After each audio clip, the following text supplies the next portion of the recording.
What's going on, guys? Steve from the Masters here, and today I'm going to help you find that annoying leak that comes from behind your dash.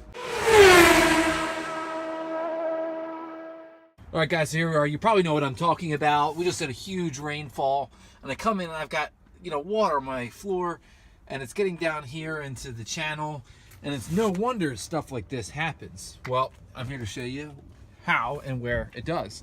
So aside from a few things, one of the things that can happen is your windshield can actually have a leak. But one of the ones that happens is right here, there's a joint where two pieces of the body come together. And you can see it's kind of rusty. There should be seam sealer there. I'm going to take the other side and show you how it should look. Now, right there, you can see seam sealer. And let's see, I'll get you right behind, and you can kind of see a little bit there. As you can see, that's missing from that side, and even this side's cracked and brittle, which is probably the reason why the driver's side has that little bit of leakage. But here's how I went about diagnosing it. So I pulled it apart, got my little household watering can right here. Hope Mrs. doesn't mind. And so I just leaned over, started pouring. Now, you might be able to see those drips?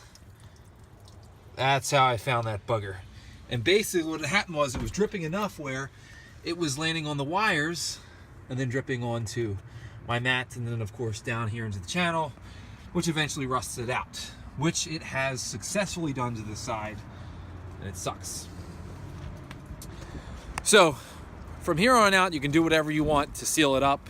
I recommend you go get a tube of seam sealer and you just inject enough there where you feel like that's not going to happen. Other causes of this might be is this cowl piece right here, which I've actually loosened, and you can actually peek in. Okay, sometimes that gets filled up with crud and it can just backflow and it can cause other leaks.